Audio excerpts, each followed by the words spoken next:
Merci de nous retrouver, c'est Objectif Green, le rendez-vous de l'événementiel éco-responsable.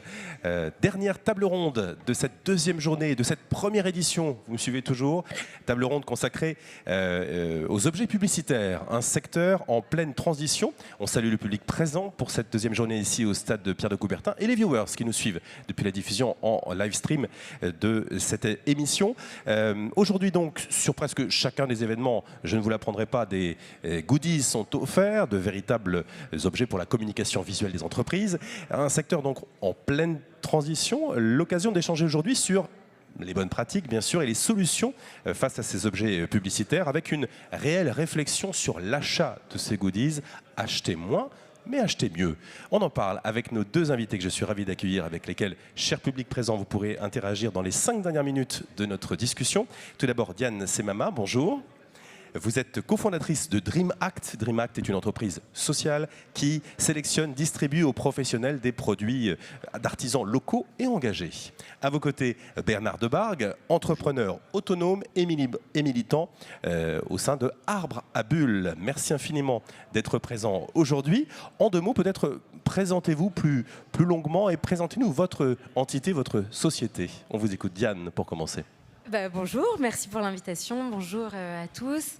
Donc DreamAct, c'est une relativement jeune société, puisqu'elle a 7 ans, un peu plus de 7 ans. Initialement, DreamAct, qui était une association même à but non lucratif, avait pour vocation de promouvoir une consommation plus responsable. Au démarrage uniquement auprès des particuliers, donc notre métier consistait et consiste toujours en partie à aller finalement dénicher des petits artisans, des marques engagées, des acteurs de l'économie sociale et solidaire qui, pour pérenniser leur activité, à permettre à des gens éloignés de l'emploi d'être réinsérés, de recréer des savoir-faire locaux, de promouvoir un commerce plus équitable ou mettre sur le marché des matériaux innovants, recyclés, plus éco-responsables, fabriquent des produits, innovent et mettent sur le marché des produits qu'ils ont parfois des difficultés à distribuer parce que des stocks faibles, parfois de la fabrication à la commande, ou en tout cas une organisation de la distribution qui n'est pas adaptée à leur façon de faire. Et donc DreamAct, initialement, c'est un relais de distribution en ligne, donc un site web qui vend aux particuliers les produits de ces marques engagées-là. Ce site-là existe toujours, mobilise une partie de mon équipe. Il y a un peu plus de 1200 marques aujourd'hui qui vendent sur cette plateforme grand public. Et puis progressivement, au fil des années, on avait aussi ce qu'on appelle des annonceurs, donc des clients professionnels, organisateurs d'événements, collectivités, entreprises, qui se perdaient un peu sur notre site et nous demandaient un objet de notre marketplace, mais pour leurs 200 collaborateurs avec leur logo dessus. Nous, honnêtement, du haut de nos 24 ans à l'époque et à la sortie de nos études, on ne connaissait même pas en fait ce monde de l'objet publicitaire. Et donc on répondait aux demandes à la petite semelle. Et puis progressivement, on a structuré en fait une offre dédiée à ce type de demande, en structurant l'équipe, en structurant l'offre et en allant ensuite être proactif pour chercher ce type de clients, ayant bien conscience que la commande professionnelle et la commande publique pouvaient être un vrai levier pour promouvoir ces acteurs de la production engagés. Et donc aujourd'hui, on agit, une offre marketplace grand public et une offre professionnelle d'objets médias utiles et responsables. Bernard Debargue, présentez-vous et présentez-nous Arbre à Bulles.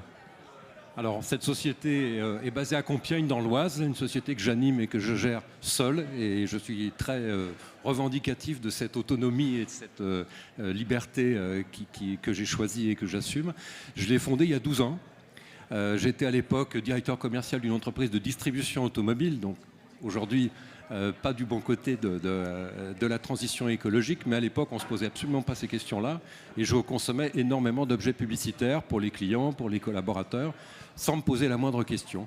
Et à force de pratiquer la nature, à force d'être engagé dans des associations locales, je me suis rendu compte qu'il y avait une vraie incompatibilité d'humeur pour moi d'acheter des objets publicitaires faits à partir de pétrole, venant souvent d'Asie, c'est toujours évidemment le cas. Et donc je me suis décidé à me lancer à force de chercher et de ne pas trouver des solutions. D'où la naissance d'Arbre à Bulles, effectivement, qui aujourd'hui propose à peu près 170 produits. Je trouve encore que c'est trop d'ailleurs, parce que je suis hyper sélectif et très exigeant dans la sélection. 170 produits qui sont chacun dans leur gamme respective la réponse la plus vertueuse possible aux attentes des donneurs d'ordre, des organisateurs d'événements ou des annonceurs. Selon vous, un objet publicitaire doit être utile pour pouvoir être engagé. Ça signifie que fini les gadgets? Diane Semama? En effet, fini les gadgets, nous, ça fait partie en tout cas de ce qu'on regarde pour déterminer si un objet est éco-responsable ou pas. Enfin, le mot éco-responsable est devenu assez galvaudé, je pense qu'on est d'accord sur ça. Il peut se cacher derrière plein de choses derrière ce mot éco-responsable. Nous, ce qu'on a décidé d'y mettre, en tout cas voilà, chez DreamAct, c'est pour nous éco-responsable, ça veut d'abord dire utile dans son utilisation. Et alors, c'est vrai que c'est difficile à définir cette utilité, parce que ça dépend aussi finalement du récipiendaire de l'objet média. Voilà. Mais je dirais finir un peu la petite boule déstressante pas chère qu'on distribue à la volée sur un salon. Ou le porte-clés ou le pins qu'on achète sans se poser de questions, quelle que soit sa cible. Voilà, donc ça c'est le premier critère. Ensuite, ramener du local, ça je pense que c'est aussi hyper important. Aujourd'hui, on a perdu beaucoup de savoir-faire et d'industrie en France, en Europe, ce qui signifie qu'on a aussi des objets qu'on ne peut plus trouver en fabrication locale. Et donc notre rôle est de soutenir aussi quand il y a cet effort de réindustrialisation. Ça évite les trajets notamment. Et puis ensuite, il y a les matières et les conditions de fabrication qui sont bien sûr regardées attentivement. Bernard Debargue, les gadgets, c'est de l'histoire ancienne, c'est le monde d'avant? Alors, l'utilité, pour être vraiment sur cet argument-là, chez moi, c'est même pas un objectif, c'est une clé d'entrée. Si c'est pas utile, ça n'a rien à faire, tout simplement. Ça n'a même pas vocation pour moi à exister dans la gamme, en tout cas, des objets médias, puisque on est sur une problématique, et Diane le sait bien, puisqu'on participe ensemble à la Fédération de l'objet publicitaire sur cette réflexion pour sortir de cette terminologie du goodies, qui est associée justement à l'inutilité et au gadget. L'image la plus antipathique que l'on en a aujourd'hui, pour nous, en tout cas, c'est le Tour de France. Événement sportif important. Parlez bien près du micro. Le Tour de France. Événement sportif évidemment d'ampleur internationale qu'on connaît tous, mais qui est un gros consommateur de ces fameux goodies qui sont jetés du haut de la voiture. Donc je pense pouvoir dire, comme chez DreamAct, effectivement, chez Arbre à Bulles, c'est clairement pas du tout entendable, c'est même pas écoutable. Mais bien évidemment, comme chez DreamAct aussi, on intègre beaucoup d'autres dimensions que l'utilité, la conception, l'imagination, la créativité, les matières premières et beaucoup, pour moi en tout cas en particulier, la problématique de la fin d'existence. Je n'emploie pas le mot fin de vie. Ce n'est pas un objet vivant, c'est un objet inerte. Donc la fin de vie, c'est pas destiné à parler d'un objet, donc je parle de fin d'usage. Et évidemment, on se pose tous la question de savoir qu'est-ce que cet objet peut rendre comme service. Et après, une fois qu'il n'a plus la première utilité, est-ce qu'il peut en avoir une autre utilité? Et aujourd'hui, c'est vraiment là qu'il faut aller chercher les évolutions dans la RSE. Oui. Et parfois, les deux se rejoignent grandement, cette notion de gadget et d'utilité et cette notion de fin d'existence. Par exemple, parfois, on voit une matière présentée comme très innovante, etc. Mais en fait, pour certains produits, je dirais que cette matière très innovante, elle est complètement gadget. Ça a été le cas, par exemple, alors j'espère qu'on sera d'accord et qu'on l'a analysé de la même façon, mais du papier de pierre qui vient de Singapour, qui est du coup, ok, ça n'utilise pas de cellulose, ça cet avantage-là notamment. Mais dans les filières, notamment de recyclage en France, le problème, c'est que ce papier-là, du coup, il finit à l'incinération parce qu'on n'est pas organisé pour le récupérer, le recycler. Donc ce papier qui a des vertus pour certains usages, notamment quand on veut créer une carte d'un randonneur qui va du coup prendre l'eau, devoir être super solide et qui a vocation à rester dans un sac ou dans sa poche des années et des années, ok, c'est intéressant, ça va bien remplacer le plastique. Par contre, faire un carnet qui a vocation à être jeté une fois qu'il est fini dans ce papier-là plutôt qu'en bois, en fait, c'est gadget et donc inutile. Bernard, vous partagez ce constat ? Ah, totalement. Je vais donner un autre exemple qui est dans la même veine, les produits qu'on appelle compostables. Je travaille moi aussi depuis des années sur cette matière première aujourd'hui que sont les bioplastiques, donc des matières issues de l'industrie souvent agroalimentaire, des chutes d'amidon de maïs par exemple, pour ne pas le citer, parce que j'ai une gamme dans ce domaine-là, ce qu'on appelle le PLA recyclé, de l'amidon de maïs, donc c'est le jus qui reste sur l'épi une fois qu'on en a extrait évidemment la matière première pour la nourriture. Ces matières-là répondent à une norme européenne sur la biocompostabilité. Je vais y arriver. Cette réglementation européenne, théoriquement, nous dit, et dont l'injonction commerciale que nous, on pourrait y ajouter et qu'on pourrait faire passer à nos annonceurs, que ce matériau peut être mis dans un bac à compost. Essayez, ça ne marche pas. Et donc notre travail aussi en tant qu'intermédiaire, en tant qu'agence, conseil, parce que c'est aussi une revendication qu'on a, c'est d'apporter ce genre de conseils et d'informations, parce que c'est notre métier, c'est notre valeur ajoutée, c'est d'être un peu à l'écart des producteurs, un peu à l'écart des circuits industriels, mais d'être fin observateur des évolutions des technologies, pour dire non, vous ne pouvez pas dire et donc revendiquer en tant que vendeur que ce produit est compostable, il ne l'est pas, même dans un compost industriel. Mais ça n'empêche pas qu'au titre de la réglementation, le carnet de Diane est bien en matière minérale à l'origine et que mon produit en PLA recyclé est bien biocompostable. Sauf que c'est une fausse affirmation. Et on est là plein dans le greenwashing. Alors, on a parlé de cette dimension de l'utilité de l'objet. Évoquons bien sûr la dimension du prix. Est-ce que les clients sont prêts à réenvisager les prix en fonction justement du type d'objet? Et comment vous parvenez à l'expliquer à vos clients, Bernard Debargue, pour commencer? Alors forcément, la problématique prix se pose. Je l'ai encore vécu là, pendant les 2 journées que j'ai passées ici en tant qu'exposant sur le standard Brabul. Dès que le prospect, le client, l'annonceur, l'organisateur d'événements m'interpelle sur le prix, il n'a qu'une référence à l'esprit, le prix du produit chinois. On y va direct, on dit ça. Le prix du produit chinois. Heureusement, quelque part, moi j'en tire parti. La crise sanitaire et les 2 ans d'interruption des circuits de production, avec toute la désorganisation qui a été vécue et qui l'est encore aujourd'hui dans tous les métiers, y compris l'événementiel, a bien prouvé qu'il y avait un vrai problème et qu'on ne pouvait plus se faire en référence au prix chinois. Il fallait retrouver un prix qui est celui de la création, qui est celui de l'imagination, qui est celui du temps de fabrication, du temps de production, et qui fait qu'on ne peut plus faire de référence au prix chinois. Il faut faire référence au prix réel d'utilisation. Et ça nous ramène à la logique d'usage. C'est qu'entre un objet pas cher qui est jetable et un objet plus cher produit en France ou en Europe dans des processus maîtrisés, contrôlés, tracés, mais qui va peut-être durer 1 an ou 2 ans, on repose un nouveau paradigme. Et il faut vraiment, pour nous, se battre sur cette logique de prix. Dans mon cas particulier, moi j'ai mis tout de suite dans le site internet et dans l'ensemble de ma communication la clarté totale. Les prix sont affichés et ils ne sont pas négociables. Et en réalité, en vrai, depuis 12 ans que j'exerce, jamais un client ne m'a demandé une remise.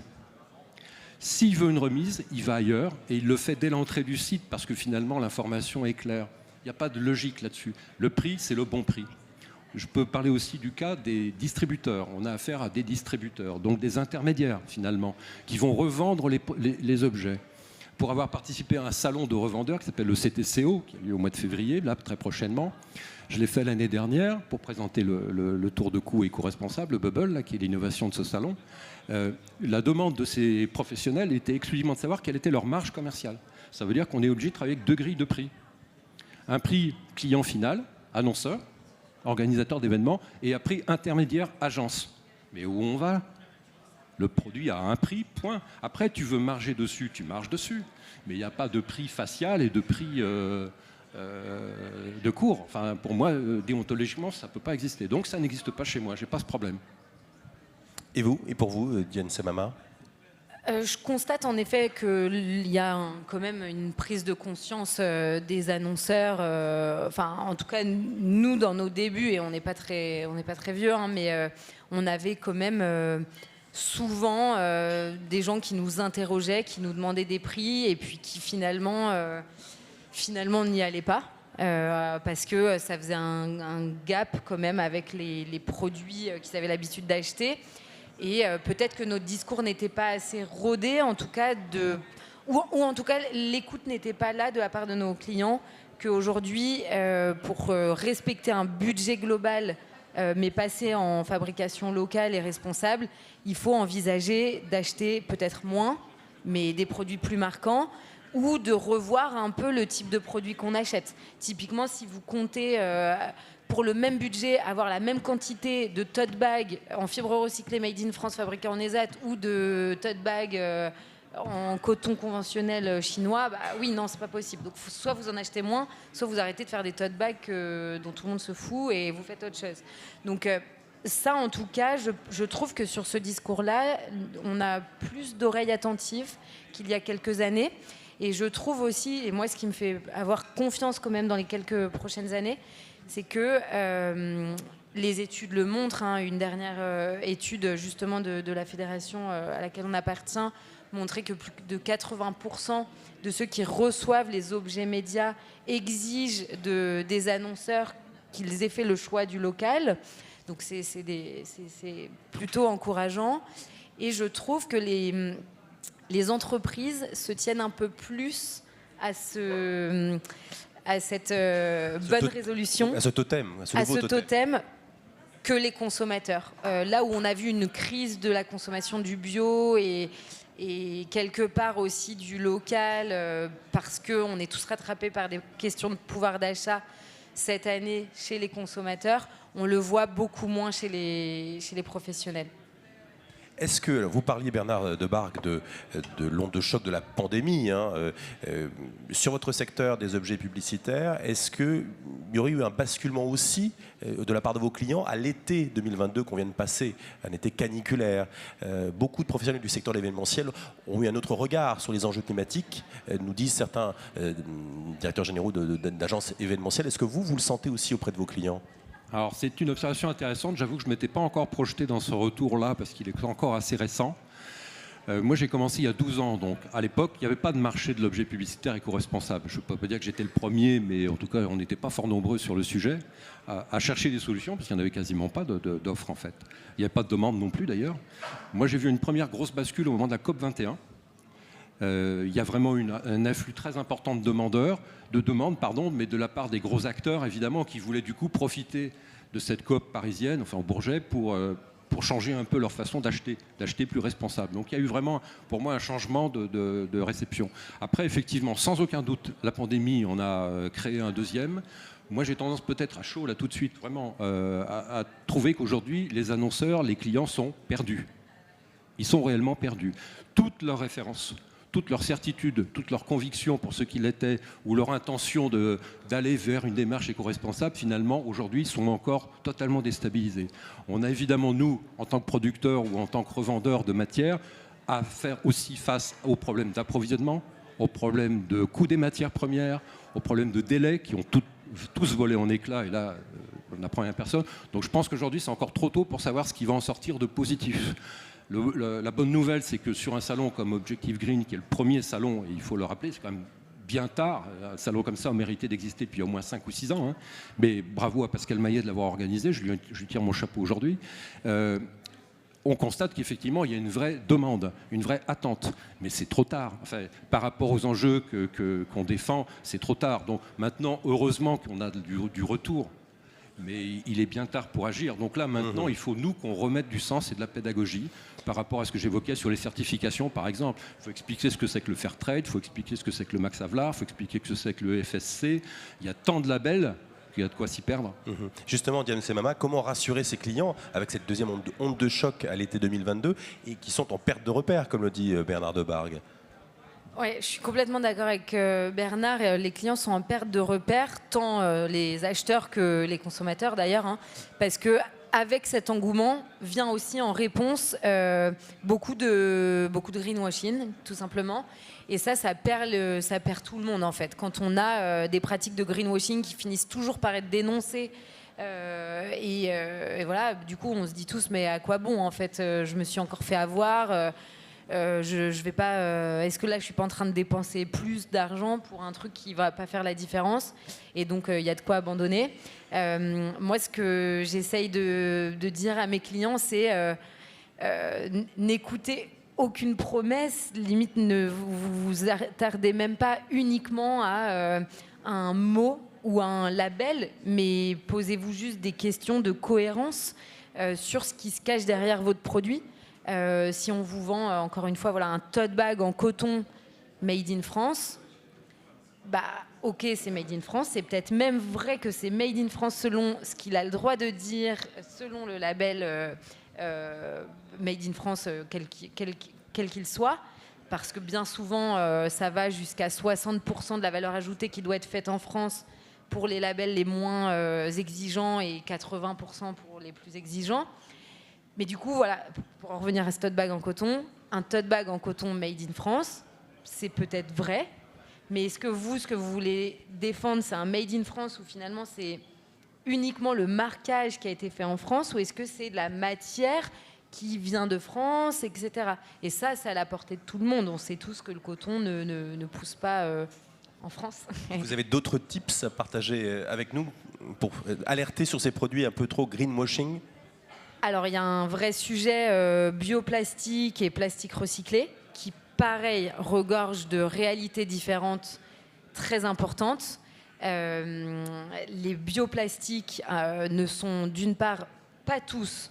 Alors derrière bioplastique, ça veut dire soit biosourcé, ce qui peut être très utile dans certains cas, très, très bien pour éviter l'utilisation progressive de matières fossiles. Et ça peut aussi vouloir dire biodégradable, et là, il faut se méfier. Déjà, si c'est un peu vrai, c'est compostable industriellement, et c'est souvent pas vraiment le cas. Voilà. Donc il y a beaucoup de choses à se méfier, il faut demander, il faut se renseigner. C'est vrai que nous, on essaye de faire des fiches thématiques. En fait, ce qui occupe la moitié du temps de notre équipe, c'est se former et c'est retranscrire sur des articles qui ne font pas du tout vivre la société, mais qui permettent de faire ce petit travail de vulgarisation des matières, de dénicher le vrai du faux de la conso. On a d'ailleurs lancé un podcast sur cette thématique pour essayer de se faire un peu moins berner, mais c'est pas évident. Bernard Debar, quel conseil vous donnez pour se méfier un petit peu de ces produits greenwashing? Alors, le conseil que j'ai pu donner à l'occasion du salon, c'est surtout posez-vous des questions. N'achetez plus sans vous poser des questions. Et sur le crédit, sur l'expertise, sur l'engagement des partenaires avec lesquels vous travaillez, que ce soit dans le domaine de l'objet publicitaire ou dans le domaine de toutes les prestations liées à l'événement d'ailleurs, assurez-vous de leurs références, assurez-vous de leurs actes et pas que de leurs déclarations. Si on se contente de sortir la fiche de certification signée en 2018 par un expert allemand, Dr Schwarz, à Stuttgart, c'est pas bon signe. Si par contre l'acteur, le partenaire, le prestataire a des références qui vous permettent de justifier de façon prouvée, actée, défendue, engagée, militante, qu'il a effectivement cette capacité de service, c'est bien. Mais on a énormément de travail, ça nous prend une énergie considérable dans la pédagogie. Je vais juste prendre un cas particulier. Sur le salon, avec l'organisateur, on a fourni donc des tours de cou. Des tours de cou avec une pochette en plastique. Et pourquoi je dis plastique volontairement? Parce que j'ai vu défiler pendant 2 jours sur mon stand des gens qui me disent comment c'est possible que sur un événement comme Objectif Green, on vous fournisse des pochettes en plastique. Et là, objection, votre honneur, obligé de dire non, ce n'est pas du plastique, c'est du PVC recyclé. Mais sans vous faire la description physique de l'objet, ça ne se voit pas. Et donc, il faut énormément qu'on travaille. C'est un objectif de progrès, parce que la RSE, c'est du progrès permanent. Hein. C'est du pas après pas dans l'escalier, on avance. C'est de se dire, finalement, il faut faire beaucoup, comme disait Diane, d'information, de pédagogie, de transparence. Il faut qu'on justifie nous-mêmes en permanence nos actes. Mais c'est un engagement, on doit le faire, sinon on n'a rien à faire sur un marché comme celui de l'objet publicitaire éco-responsable, comme Diane ou moi. Mais en fait, tant mieux qu'on ait ces interpellations, je pense, parce que sinon, on en revient à la notion de prix.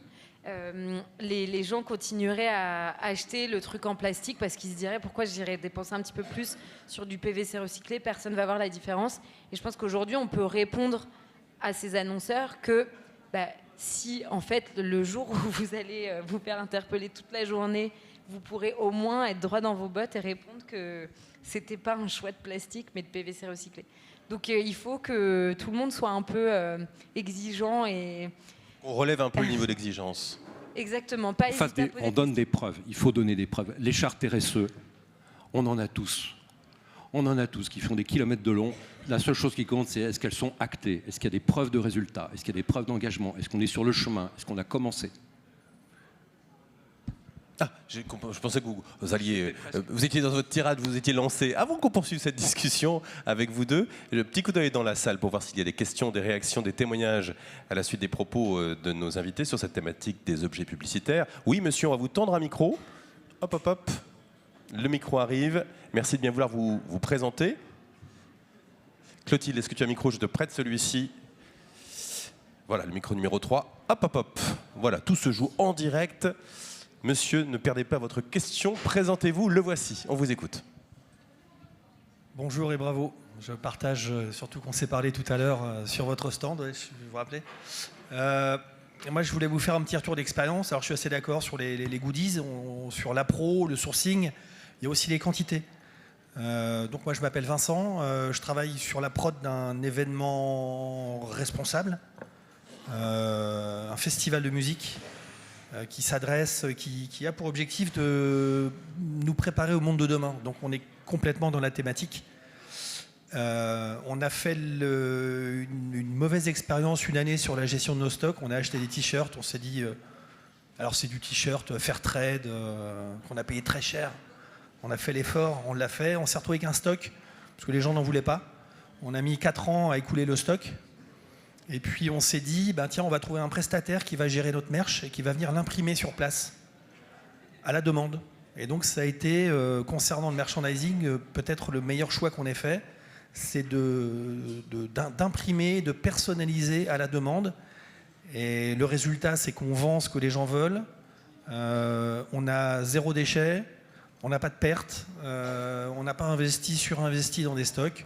Donc il y a aussi la question de se poser, en ai-je besoin et comment je gère mes stocks, même si c'est le meilleur des produits qui est fabriqué en France. Il y a aussi une vraie notion de gérer mes coûts, et si je me pose ces bonnes questions, j'économise de l'argent. Donc de toute façon, toute démarche qui vise à être un peu plus responsable, c'est aussi une démarche qui économiquement est viable. Merci monsieur pour cette prise de parole. Justement, parlons un peu du... Oui, allez-y Bernard Demargue. Je peux me permettre de réagir justement parce qu'arrive une nouvelle notion qui, pour nos anciens, est très parlante, c'est celle de la consigne. Dans le cas du partenariat avec le salon Objectif Green, j'ai convaincu, mais je n'ai même pas eu besoin de le convaincre, j'ai juste besoin d'expliquer. Qu'en ne marquant pas les tours de cou, moi en l'occurrence j'ai un spécimen marqué, mais en l'occurrence l'organisateur n'a pas marqué les tours de cou que vous avez reçus, on restait dans une logique de durabilité, donc de réutilisation. Il le gère en interne parce qu'il a plusieurs événements et il va lui-même gérer justement le retour stock, le redépart stock sur le prochain événement. Mais moi, dès le départ, dans le projet Bubble, donc dans le projet de ce tour de cou, il est convenu que c'est une proposition faite au client de récupérer ces tours de cou en fin d'événement. Donc si vous n'avez rien à faire de mon tour de cou en quittant l'événement, laissez-le au stand d'enregistrement des accréditations parce qu'il sera réutilisé. Mais pour ça, il ne faut pas qu'il soit marqué. Donc effectivement, on est sur la démarche aujourd'hui d'un marquage à l'unité, quasiment, c'est tout à fait ça, qui permet de ne pas engager de stock perdu à la fin d'un événement. Et entre autres choses, évidemment, si jamais ça vous avait échappé, ne marquez plus jamais vos objets événementiels de la date de l'événement. Parce que je pense qu'avec le Covid, vous avez tous compris, en voyant les sacs poubelles se remplir, à quel point c'était une gabegie et il fallait absolument arrêter ça. Dans les quelques minutes qui nous restent, j'aimerais qu'on évoque les filières et la nécessité de l'importance de relocaliser les filières. Justement, sur ce Made in France, pourquoi l'objet publicitaire est-il un levier important pour relocaliser ces filières, Bernard Debargue? Rapidement. Alors, sur la problématique de la fabrication France, moi j'utilise le terme fabrication France. Pourquoi Made? Fabrication France. Clairement, c'est une demande très forte de la clientèle. Mais là encore, je m'en méfie comme de l'an 40. Parce qu'en clair, à partir du moment où on leur met un petit drapeau français et on leur explique, comme l'a très bien expliqué Diane, qu'une partie de la prestation est faite en France et donc que ça répond à la labellisation Made in France, ils s'en contentent. En vrai, un produit fabriqué en France, c'est un produit conçu, imaginé, produit, stocké, commercialisé et éventuellement détruit en France. C'est pas plus compliqué que ça. Est-ce que ça fait une vraie différence qu'il soit autrichien, qu'il soit espagnol, qu'il soit italien et pourquoi pas asiatique? À partir du moment où ce produit a une légitimité. Aujourd'hui, produire, comme l'expliquait Diane avec le sac coton, produire du coton en France, ça n'existe pas. On fait quoi? Soit on n'en fait pas du tout, et c'est encore le meilleur moyen d'avoir une action d'engagement responsable jusqu'au bout, soit si on en fait parce qu'on en a besoin, et c'est utile, on le fait d'une façon raisonnée, avec du coton qui vient d'Asie. Diane Semama, en quelques mots avant de conclure. Je suis complètement d'accord avec Bernard et je pense que il faut avoir conscience que cette notion de prix dont on parle, elle est juste. Fabriquer un t-shirt, en tout cas le confectionner, c'est-à-dire voilà, couper, confectionner, le marquer en France, ça revient plus cher que de le confectionner au Bangladesh ou au Vietnam. Pour autant, c'est pas vendu 7 fois plus cher comme ce que ça revient à produire. Et tout ça est vrai pour tout type de consommation.